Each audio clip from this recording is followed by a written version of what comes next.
ప్రభు పేరిట అందరికీ ప్రైజ్లాడ్ అండి. బాగున్నారండి అందరూ? అందరూ బాగోవాలని, మీ అక్కర్లు అవసరాలు అన్నీ తీరాలని, క్షేమంగా ఉండాలని రోజు మా ప్రార్థనలో జ్ఞాపకం చేసుకుంటున్నాం. ఈరోజు దేవుని వాక్యం సామెతలు 30వ అధ్యాయం 8వ వచనం 9వ వచనం. యాకే కుమారుడైన ఆగూరు పలికిన మాటలు. వ్యర్థమైన వాటిని అబద్ధమును నాకు దూరముగా నుంచుము. పేదరికమునైనను ఐశ్వర్యమైనను నాకు దయచేయకము. తగినంత ఆహారం నాకు అనుగ్రహింపము.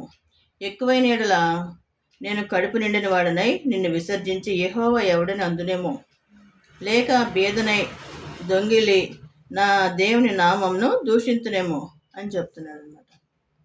వ్యర్థమైన వాటిని నాకు దూరంగా ఉంచు, అబద్ధం దూరంగా ఉంచు.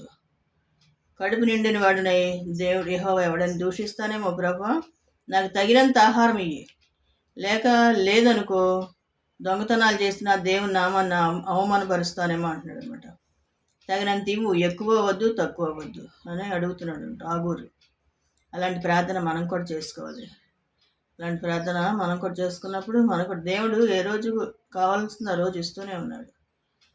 ఎక్కువైనా తక్కువైనా కూడా మనం దేవుణ్ణి దూషించకూడదు, మాట్లాడకూడదు. దేవుడు మనల్ని విడిచిపెట్టడు. నా అరచేతిలోనే మిమ్మల్ని చెక్కుకున్నాను అంటున్నాడు. కాబట్టి ఆయన ఎందుకు విడిచిపెడతాడు? ఆహారం లేకుండా చేస్తాడా? చేయడు. సమృద్ధినిస్తాడు ఆయన.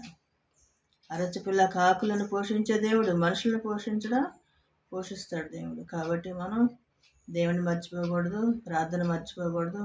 దేవుని యందు భయము భక్తి కలిగినప్పుడు, ఆయనకి ఇష్టంగా మనం జీవించినప్పుడు మనకి ఏది లోటు చేయడు. ఆహారం కానీ, వస్త్రం కానీ, గృహం ఏది లోటు చేయడు. కానీ తగిన సమయం అందిస్తాడు ఆయన. మనం అడిగిన వెంటనే వచ్చేది. మనకి ఏ సమయానికి ఇస్తే మంచిదో ఆ సమయాన్ని ఇస్తాడు దేవుడు. కాబట్టి దేవుడిని ఎప్పుడు కూడా మనం దూషించకూడదు. దేవునికి మహిమ కలుగును గాక. దేవుని కృప మీ అందరికీ తోడై ఉండును గాక. ఆమేన్.